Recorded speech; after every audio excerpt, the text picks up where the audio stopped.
If aliens ever took over the UN and read their archives, they would surely conclude that Israel is the most evil country on planet Earth.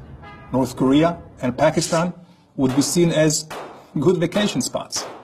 Am I exaggerating? Let's take a look at some facts about the UN.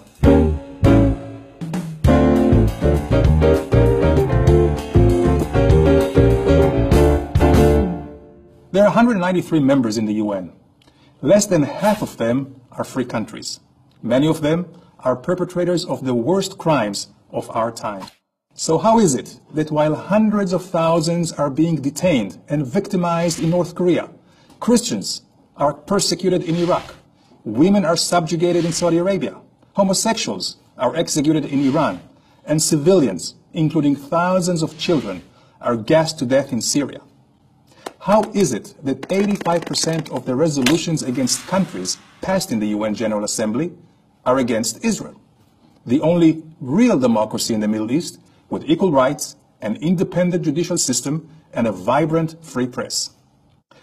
Let's start from the beginning. In 1945, after World War II, the nations who defeated fascism established the United Nations to prevent such human devastations from ever happening again. The UN's charter called for reaffirming human rights and equal rights to all men, women, and nations. But over the years, many new states became members. Only a few were democracies. Human rights and equality were pushed to the sidelines in favor of political interests. From the get-go, Israel was at a disadvantage. Muslim and Arab member states outnumbered it and tried to isolate it by threatening Israel's allies with embargoes. And if that weren't enough, Arab, Muslim, and Third World non-aligned countries united into a powerful voting bloc with an automatic majority. Their shared goal was to discredit the US and delegitimize Israel. As it has been famously noted, this voting bloc could pass a resolution that the world is flat and that Israel flattened it. The same bloc prevents actions against oppressive regimes, since many of them are oppressive regimes. Now, after understanding how the UN is structured, it shouldn't surprise you that Iran, the oppressive regime developing nuclear weapons in breach of international agreements, was appointed a member of the United Nations Nuclear Disarmament Committee.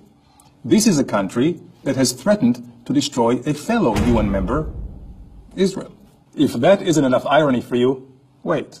This theater of the absurd reached a climax in the UN Commission on Human Rights, which was run for decades by an overwhelming majority of non-democratic, abuse-ridden countries. In 2003, it was even chaired by Libya under Gaddafi. That's right, this righteous individual was telling us how to make the world a better place. This commission repeatedly condemned Israel, but refused to condemn systematic torture and abuse in over 80 countries, including Sudan, for the massacre of 300,000 citizens in Darfur. At this point, even the UN Secretary General realized something was fundamentally wrong. But the Human Rights Council, which replaced the Commission, still includes many countries that fail to meet even the most minimal standards of a free democracy.